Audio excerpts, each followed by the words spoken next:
Devocionais a Bíblia toda em um ano. Hoje, 2 Crônicas, capítulos 20 a 22. Esse trecho do livro de Crônicas narra o fim do reinado de Josafá, bem como também o reinado de dois de seus descendentes. Primeiramente, o reinado de Jeorão e depois o reinado de Acasias. No trecho anterior, vimos que Josafá havia se aliado com Acabe e feito então guerra e sido derrotado nessa batalha. O profeta Jeú o repreendeu por essa aliança indevida. Então Josafá colocou em ordem a situação de Judá, estabelecendo juízes. Agora, no capítulo 20, o que nós vemos é que Judá foi novamente atacada. Agora atacada pelos moabitas, pelos amonitas e também por alguns meunitas. Povos que Israel havia poupado, desviado para não entrar em guerra enquanto peregrinavam em direção à terra prometida durante o êxodo. Esses povos se levantam então contra Israel, e é justamente esse o conteúdo da oração de Josafá. Josafá proclama um jejum, ordena que todo o povo busque ao Senhor, e então ele ora ao Senhor e apresenta justamente esse argumento, de que esses povos, os filhos de Amon, os filhos de Moabe e aqueles do Monte Seir, o Senhor não permitiu que eles entrassem, que Israel entrasse em guerra com eles, que Israel invadisse o território deles. Mas agora eles estão atacando ao seu povo, estão tentando expulsar Israel da terra que o Senhor havia dado a eles. Então Josafá ora para que o Senhor faça juízo contra esses povos.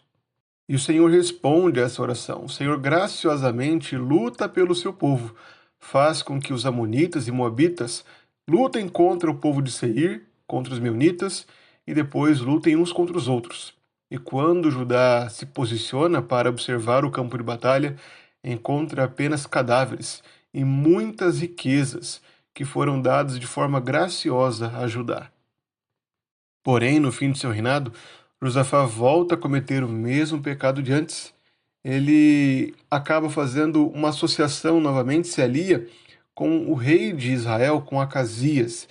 E o Senhor o repreende, dizendo que assim como ele se aliou com Acasias para construir navios, o Senhor destruirá aquilo que ele construiu. E é exatamente isso que acontece. Os navios se quebram e não puderam ir a Tarsis. Após a morte de Josafá, o seu filho Jeorão começa a reinar sobre Judá.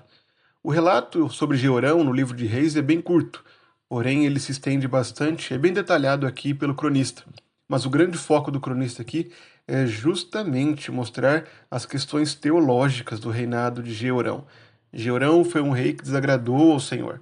Ele havia se casado com a filha de Acabe e assim cometeu o mesmo pecado que Acabe havia cometido. Porém, o Senhor não quis destruir a casa de Davi por causa da aliança feita com Davi. Assim como o autor de Reis havia dito, o povo de Edom e também a cidade de Líbna se revoltaram contra Jeorão e saíram do seu domínio. Mas Reis não fala o motivo disso. Aqui, o cronista destaca o problema teológico. Diz que isso aconteceu porque Jeorão havia abandonado o Senhor, o Deus de seus pais. O livro de Reis também não fala o motivo da morte de Jeorão, mas o cronista revela. É dito que Jeorão conduziu o povo de Judá ao pecado, construiu altares para que o povo se prostituísse naqueles lugares altos. E por isso o Senhor declarou que Jeorão seria acometido de uma doença grave nos seus intestinos. E essa doença aumentou até que os intestinos saíram para fora. E Jeorão morreu com grandes dores, dores terríveis, e assim morreu sem deixar saudades ao seu povo. Em seguida, Acasias, filho de Jeorão, começou a reinar em seu lugar e permaneceu no mesmo pecado.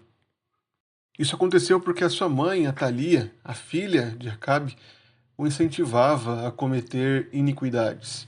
Ele fez o que era mal diante do Senhor. E foi da vontade do Senhor que Acasias fosse visitar a Jorão, o rei de Israel, que foi ferido em batalha. E assim o Senhor fez juízo tanto à casa de Acabe, matando Jorão pelas mãos de Jeú, como também matando Acasias, bem como seus irmãos, os príncipes de Judá e os seus filhos. Assim o Senhor vingou e matou aqueles que conduziam o seu povo, tanto em Israel como em Judá, ao pecado. Esses capítulos têm um propósito bem claro. Eles contrastam a fidelidade de Josafá com a apostasia de seus descendentes. Enquanto Josafá teve suas falhas, mas foi um homem que andou segundo a vontade de Deus, o seu filho Jeorão e o seu neto Acasias fizeram o pecado, conduziram Judá ao pecado, e assim foram julgados com severidade pelo Senhor. Esse era um alerta para os leitores pós-exílio de que a fidelidade ao Senhor é o único caminho para serem protegidos e desfrutarem de esperança, e que a infidelidade traz ruína, mesmo dentro do palácio real. Mesmo diante de reis maus, nós vemos que Deus poupou a casa de Davi. O Senhor manteve a sua aliança.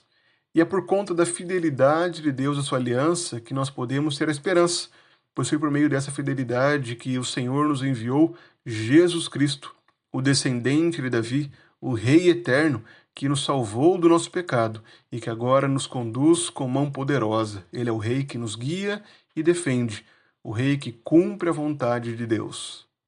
Creiam no Senhor, seu Deus, e vocês estarão seguros. Creiam nos profetas do Senhor e vocês serão bem-sucedidos. Essa é a aplicação principal desse trecho. Essa é a palavra do Senhor a Josafá, de Josafá ao povo, para que eles permaneçam firmes no Senhor. O chamado para nós, irmãos, é que nós creiamos no Senhor e também estejamos atentos à sua vontade. Como diz o nosso hino, crer e observar. Esse é o dever que nós temos, de vivermos em fé e obediência ao Senhor. Esse foi o pecado cometido por Jeorão e por Acasias, e por conta disso foram julgados. Aprendemos também que o pecado traz consequências graves e sérias. Por não terem crido e observado a lei de Deus, receberam o juízo de Deus. E essa é uma advertência a nós, para que nós creiamos e observemos a vontade de Deus, a palavra de Deus, e assim sejamos bem-sucedidos.